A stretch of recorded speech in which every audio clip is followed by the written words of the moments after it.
Students को बताएंगे कि मतलब ऐसे कौन सी स्ट्रेटजी डिवाइस किए थे कभी कभी आप प्रीलिम्स नहीं फेल किए। कि जैसा हम लोग यूजुअली प्रीलिम्स के अराउंड एक अंडरस्टैंडिंग होती है कि बहुत ज़्यादा रट्टा मार करके पहुंचना है उसमें, लास्ट के 2 महीने में जितनी चीज़ें आप रोट लर्निंग कर सको उतना करो।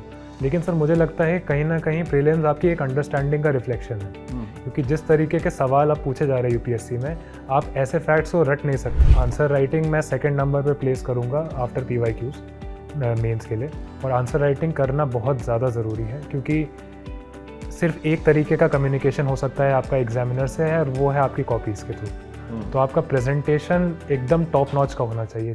Hello friends, I am Abhishek Parmar, faculty of history eight next IAS, और आज मेरे सामने अमितेश पांगते हैं, और ये 2023 सिविल सर्विसेज एग्ज़ाम में 212 रैंक सिक्योर किए। तो नेक्स्ट आईएएस के बिहाफ से Amitesh, congratulations. Thank you so much sir, thank you. तो जैसा कि आप जानते हैं कि इंडिया के one of the toughest competitive exam है सिविल सर्विसेज, और हर साल लाखों एस्पिरेंट्स इस एग्ज़ाम को देते हैं, और बहुत लोगों की इच्छा होती है कि इस एग्ज़ाम को अच्छे रैंक से क्लियर करें। अमितेश पांगते को जब मैंने इनकी प्रोफाइल देखी तो मुझे जो सबसे अच्छी बात लगी, हो सकता है इनके लिए उतनी अच्छी न लगे, लेकिन काफ़ी संघर्ष भरा ये जर्नी रहा है। इन्होंने पहली बार मेंस एग्ज़ाम दिया 2020 में, और इस बार क्वालिफाई किए, मतलब इस कम से कम 4 साल के प्रिपरेशन फेज़ में रहे। तो अमितेश, सबसे पहले आपसे एक क्वेश्चन है कि जो इस जर्नी है, मतलब आपने पहली बार प्रीलिम्स दिया था 2020 में, और इस साल आपका सिलेक्शन हुआ, तो हमेशा से मुझे ऐसे कैंडिडेट्स बहुत अच्छे लगते हैं कि वो अपना मेंटल बैलेंस कैसे बनाए रखे, और कैसे इस लंबी सी जर्नी पे आप अपने ऊपर कॉन्फिडेंट फील करते रहे, या कभी कभी लो पीरियड भी आया होगा, तो कैसे आप अपने हौसला को बनाए रखें। ये इसके बारे में कुछ बताएं तो। यस सर, बिल्कुल ये जर्नी काफ़ी लंबी रही है मेरे लिए। 4 साल में बहुत सारे फेलियर्स देखे हैं मैंने, बहुत बार मैं सक्सेस के बहुत करीब आकर के वापस लौटा हूँ। तो ऐसे सिचुएशन में सर लाजमी है कि इंसान डिमोटिवेट हो जाएगा। सर ऐसी सिचुएशन में मुझे लगता है सबसे इम्पोर्टेंट रोल जो कोई प्ले करता है वो आपका पीयर ग्रुप और आपकी फैमिली होती है, क्योंकि इस सिनेरियो में इंसान अपनी खूबियों को भूल जाता है। जो उसमें अच्छाइयाँ हैं वो नहीं देखता, और जो बुराइयाँ हैं उसी पर मनन करता है। तो ऐसे में कोई सामने वाला इंसान जो कि आपकी खूबियों को देख सके, आप में विश्वास रख सके, वो एक ट्रस्ट दिखा सके जो आप में भी अपने आप में लूज़ कर रहे हैं, तो वो आपको काफ़ी ज़्यादा मोटिवेट करता है कि भाई मेरे अंदर भी वो काबिलियत है कि अभी नहीं तो कभी कभी सही, मतलब मैं I will achieve what I have set out to achieve. तो सर आई थिंक वो पीयर ग्रुप होना ज़रूरी है, और थोड़ा मुझे लगता है कि अपनी फिज़िकल फिटनेस और मेडिटेशन करना ये भी ज़रूरी हो जाता है, ताकि आप बहुत ज़्यादा एक साइकोलॉजिकल ब्लॉक में ना फंसे। तो फ्यूचर एस्पिरेंट्स, फ्यूचर ब्यूरोक्रेट्स जो भी इस इंटरव्यू को देखेंगे, एक चीज़ हमेशा याद रखिए, और मैं क्लासेस में ये बात को बोला हूँ कि कई बार जर्नी किसी की लंबी भी हो सकती है, तो अपनी हेल्थ को कॉम्प्रोमाइज़ कभी मत करिए, और हेल्थ को अच्छा रखते हुए इस एग्ज़ाम को देखिए, क्योंकि मेंटल फिजिकल दोनों हेल्थ की इस एग्ज़ाम के प्रोसेस में भी टेस्टिंग हो जाएगी। और दूसरी बात जो इनसे इन्फर की जा सकती है वो ये है कि इनकी रैंक 212 है, अच्छी सर्विसेज मिलेंगी, आईपीएस होंगे, लेकिन इसके बावजूद भी इनको भी वो चीज़ फेस करनी पड़ी है, जैसा इन्होंने कहा कि कभी कभी डिमोटिवेटेड फील करते हैं, तो अपने कुछ पीयर ग्रुप जिनके साथ वो काफ़ी क्लोज हो और फैमिली मेम्बर्स का सपोर्ट हो, तो आपके जीवन में भी ऐसे 1-2 साथी होने चाहिए जो आप हमेशा आपको पॉजिटिव रीइंफोर्समेंट दें और आपको मोटिवेट करें, ताकि आप एक ऐसे एग्ज़ाम को क्रैक कर सके जो निश्चित रूप से टफ तो है ही। दूसरी बात अमितेश की, आपका प्रीलिम्स कभी हर्डल नहीं रहा। यूपीएससी के अलावा भी आपने 1-2 एग्जाम अलग से भी दिए हैं, और सब में आपका प्रीलिम्स क्लियर हुआ। तो आप स्टूडेंट्स को बताएंगे कि मतलब ऐसे कौन सी स्ट्रेटजी डिवाइस किए थे कभी कभी आप प्रीलिम्स नहीं फेल किए। क्योंकि आजकल बड़ा डिस्पाइट कट ऑफ अभी आया है प्रीलिम्स का, तो काफ़ी लो स्कोर गया, 75 के आसपास जनरल कैटेगरी का। तो कैसे आप हर प्रीलिम्स क्लियर करते थे, ऐसे क्या खास स्ट्रेटजी आपकी थी?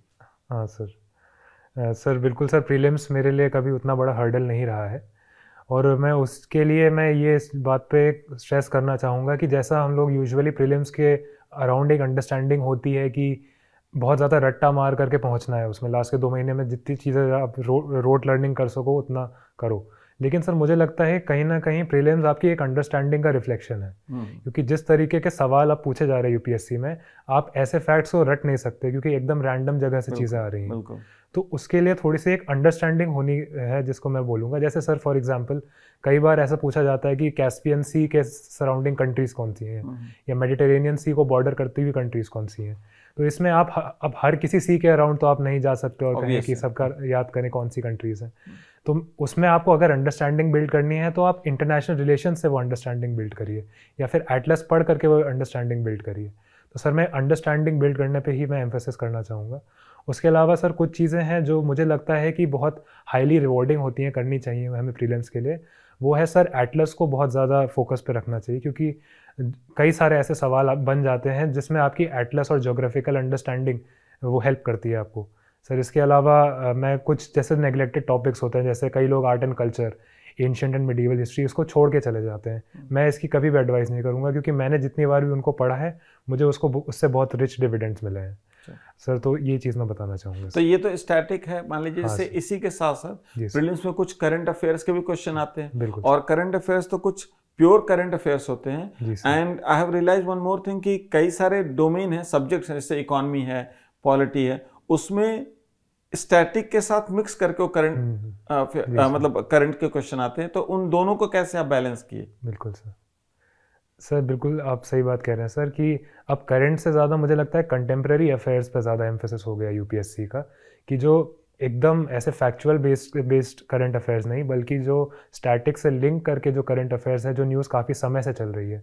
फॉर इंस्टेंस अगर हम इलेक्टोरल बॉन्ड्स का एग्जांपल लें, तो उसमें डायरेक्ट वो स्पेसिफिसिटीज़ में भी नहीं पूछेंगे कि एसबीआई का क्या इन्वॉल्वमेंट है, कैसा है, लेकिन वो ये आपसे ज़रूर पूछ सकते हैं कि इलेक्टोरल फंडिंग का वाइडर इशू क्या है, उससे रिलेटेड क्या सिचुएशन है, ऐसी चीज़ें पूछी जा सकती हैं। सर मुझे लगता है कि कुछ 1-2 साल के जो करंट कंटेम्प्रेरी अफेयर्स चल रहे हैं, जो मेजर थीम्स चल रही हैं न्यूज़ में, उस पर हमें कमांड होना ज़रूरी है बिफोर प्रीलिम्स। तो उसी से हमारी एक अंडरस्टैंडिंग भी बिल्ड हो जाती है सर। अच्छा, और प्रीवियस ईयर क्वेश्चंस भी प्रैक्टिस करने चाहिए?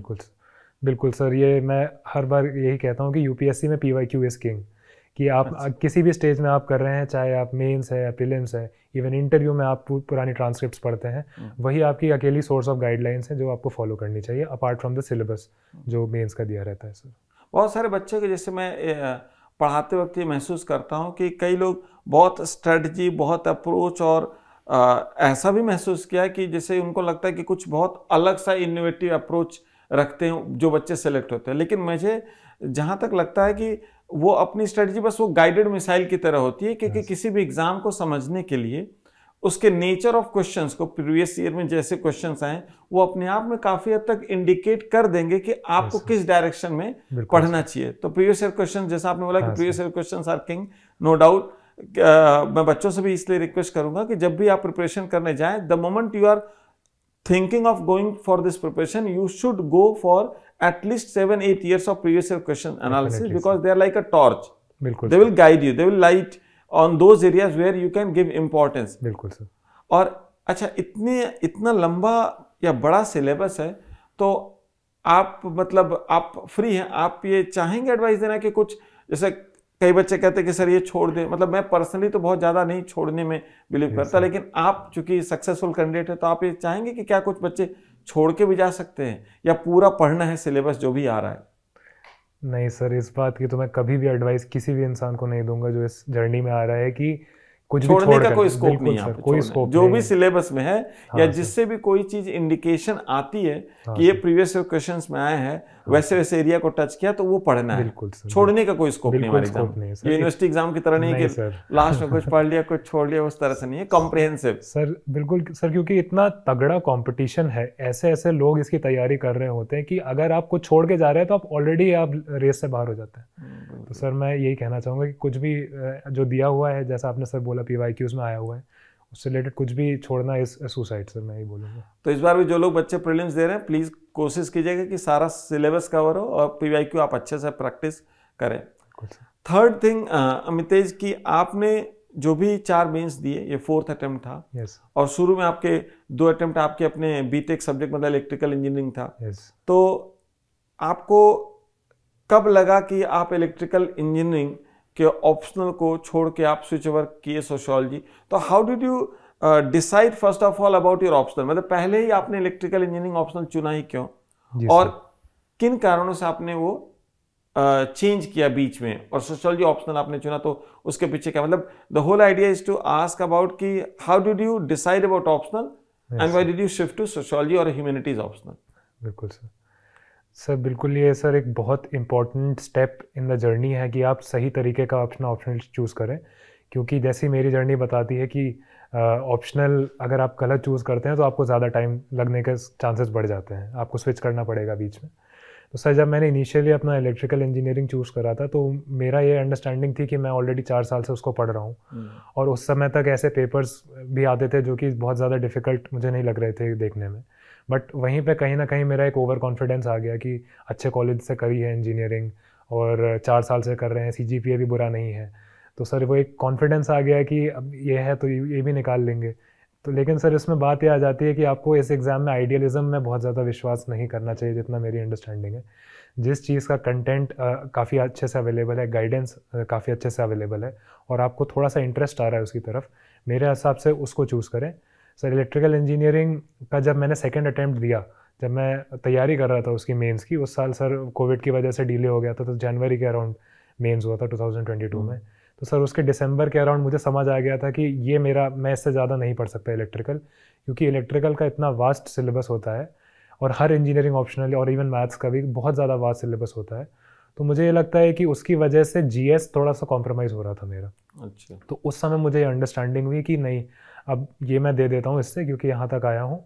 और उसके बाद फिर मैं नेक्स्ट अटैम्प्ट में I try to switch to another optional, और वहीं पे फिर मैंने डिसाइड कर लिया कि दूसरा ऑप्शन चूज़ करूँगा। और सोशियोलॉजी सर मेरा ऐसा था कि मैंने कुछ इलेक्टिव कोर्सेज जो हमारे IIT में करने रहते हैं, हाँ। वो उसमें मैंने सोशियोलॉजी के 1-2 कोर्सेज करे थे, तो मुझे उसमें इंटरेस्ट भी आ रहा था, और फिर अच्छी गाइडेंस भी अवेलेबल थी, काफ़ी कंटेंट अवेलेबल था, PYQs अवेलेबल थे अच्छे से सॉल्व, टेस्ट सीरीज़ अवेलेबल थी। तो सर फिर जब मैंने थोड़ा सा प्रैग्मेटिकली सोचा तो फिर मैंने डिसाइड किया कि नहीं, अब सोशियोलॉजी लेना चाहिए।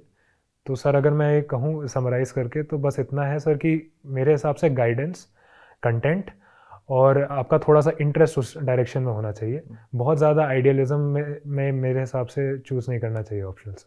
तो इसका मतलब ये है कि ऐसा ज़रूरी नहीं है कि जो आपका ग्रेजुएशन सब्जेक्ट है उसी को ऑप्शनल चुने, हम उससे अलग भी चुन सकते हैं। बिल्कुल सर। लेकिन पहली रिक्वायरमेंट है कि थोड़ा सा ही कम से कम इंटरेस्ट हो, क्योंकि आपके भाई प्रिपरेशन की जर्नी का साथी होगा। और जरूरी नहीं कि कोई बच्चा पहली बार एग्जाम दे रहा है, पहली बार दे रहा है प्रीलिम्स, उसका निकल भी जाता है तो पहले ही साल में सेलेक्ट हो जाए, ऐसी कोई गारंटी तो है नहीं। कई बाई चांस अगर 2 साल पढ़ने तो कम से कम इतना तो रहे कि उस सब्जेक्ट में इंटरेस्ट है। जब तक क्योंकि मजा नहीं आएगा पढ़ने में, आप इस जर्नी से तो पार नहीं पाएंगे। छोटा सेमेस्टर का एग्जाम तो है नहीं, तो इसलिए interest should be a priority, and then the content means the material is available and PYQ can be a helping tool in deciding the optional, और वो कोई भी हो सकता है। बिल्कुल सर। सर वो जैसे कहते भी हैं कि ऑप्शनल एक तरीके से आपके एक लेडी फ्रेंड की तरह है, अगर आप उसको टाइम दोगे तो फिर आपको वो रिवॉर्ड्स भी मिलेंगे उसमें। बिल्कुल।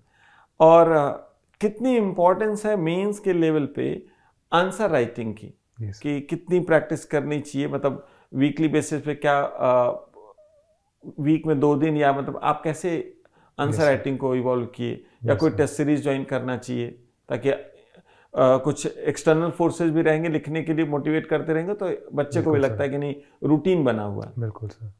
सर आंसर राइटिंग मैं सेकंड नंबर पे प्लेस करूँगा आफ्टर PYQs मेंस के लिए। और आंसर राइटिंग करना बहुत ज़्यादा ज़रूरी है, क्योंकि सिर्फ एक तरीके का कम्युनिकेशन हो सकता है आपका एग्जामिनर से है, और वो है आपकी कॉपीज़ के थ्रू।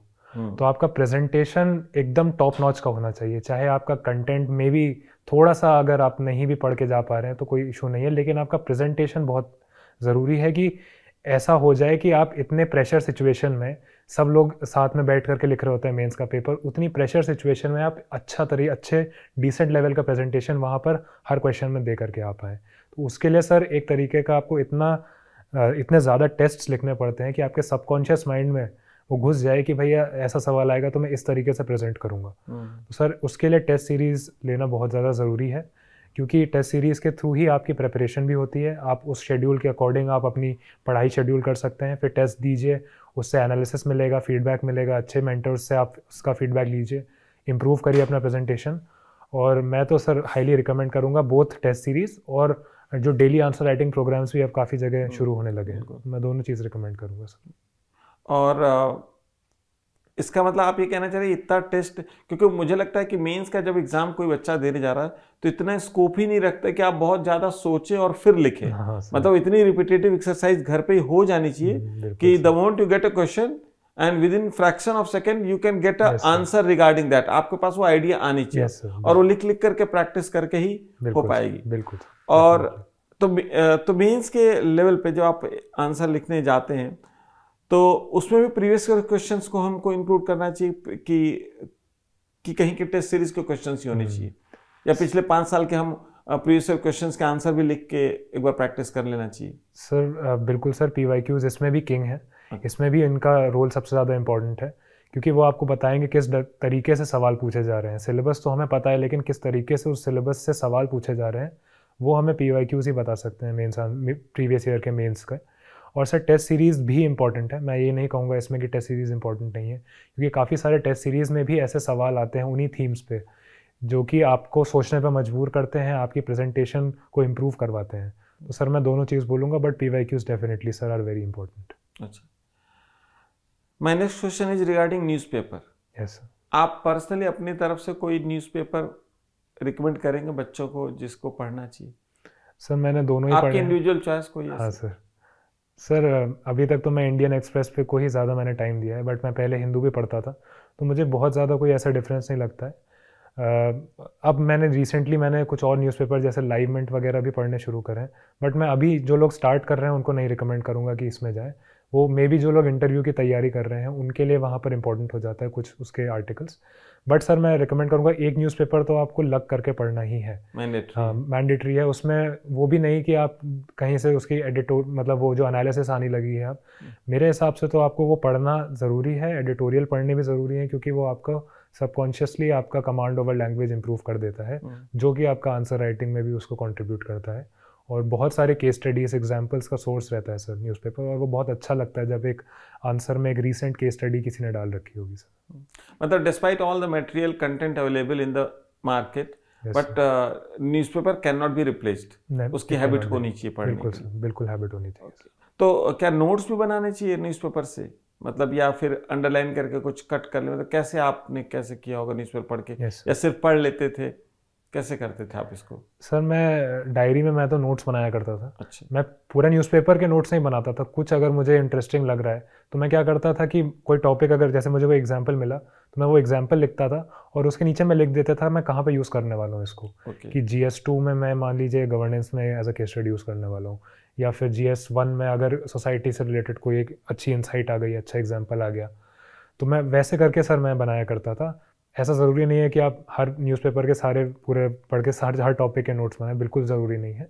जो आपको मेंस में डायरेक्टली हेल्प कर सकता है वो सिलेबस को देखिए और सिलेबस से मैप करने की कोशिश करिए, और वैसे आप थोड़े शॉर्ट नोट्स बना सकते हैं sir. Okay, and coming to the last stage, interview.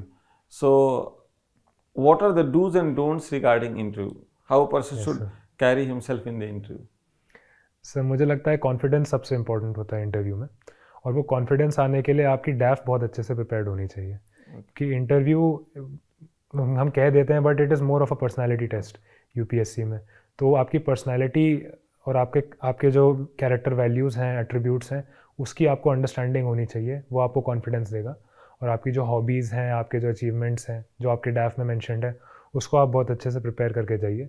But sir मैं उसमें ये भी कहना चाहूँगा कि इंटरव्यू भी बहुत ज़्यादा अलग डायरेक्शंस में जा सकता है। जैसे हम कहते हैं कि hope for the best, prepare for the worst, but मैं इंटरव्यू के लिए कहूँगा सर कि होप फॉर योर डैफ पूछा जाए, बट प्रिपेयर फॉर एनीथिंग। कुछ भी आपसे पूछा जा सकता है इंटरव्यू में, तो तैयारी अपनी पूरी करके जाइए, बट कोई प्री कंसीव्ड नोशन लेके नहीं जाइए कि उसी से ही आएगा जो आप पढ़ के गए हैं। अच्छा, तो कोई आपको डिफ़िकल्ट इस साल जब आपका सिलेक्शन है तो कोई इंटरव्यू में डिफ़िकल्ट क्वेश्चन आपको ऐसा लगा जो आपको लगा कि नहीं यार इसका आंसर क्या होगा? सर एक था सर ऐसा, मैं मतलब मेरी हॉबी थी कि मैं इलेक्ट्रॉनिक कीबोर्ड प्ले करता हूँ। अच्छा। तो उसमें मैं सॉन्ग कवर्स बनाता हूँ, तो लेकिन उन्होंने फिर उससे पकड़ करके मुझे सीधा जैज़ और हिप हॉप के सवाल पूछने लगे। अच्छा। तो मैं वहीं स्टार्ट में थोड़ा सा स्टार्टल हो गया कि ये कहाँ से आप वहाँ पहुँच गए। लेकिन फिर थोड़े टाइम के बाद फिर कंपोजर अपना गेन करा, लेकिन वो हो जाता है सर, वो कभी भी कोई ऐसे भी सवाल आ सकते हैं सर। बिल्कुल। तो कभी सवाल नहीं आए, मान लीजिए बाई चांस जी ऐसा सर। कोई टफ क्वेश्चन आ गया हाँ सर। और आपको आंसर ही नहीं पता है, हाँ तो सर। आप कुछ क्या गेस वर्क पे बिलीव करते हैं या फिर बोल देंगे पोलाइटली कि नहीं sir I don't know? Sir guesswork तो नहीं मैं ऐसे ही कमेंट करूँगा इंटरव्यू में, क्योंकि वो जो सामने बैठा है वो उसको नॉट जस्ट एडमिनिस्ट्रेटर बट उसको लाइफ का एक्सपीरियंस आपसे दुगना है ऑलमोस्ट। बिल्कुल बिल्कुल। तो ऐसे में आप गेस वर्क करेंगे तो एक सेकंड में उस सामने वाले को पता चल जाता है कि ये फ्लूक कर रहा है। तो सर मैं कभी नहीं रिकमेंड करूँगा गेस वर्क करना। आप पोलाइटली बोलिए, अगर उनको थोड़ा और प्रोब करना होगा वो फिर से कुछ और सवाल पूछेंगे उससे रिलेटेड, बट अपने एंड से उनको ऐसा कोई नेगेटिव अपना एस्टिमेशन मत दीजिए सर। चलिए ठीक है अमितेश, ये इंटरव्यू यहीं पे एंड करते हैं। बिल्कुल सर।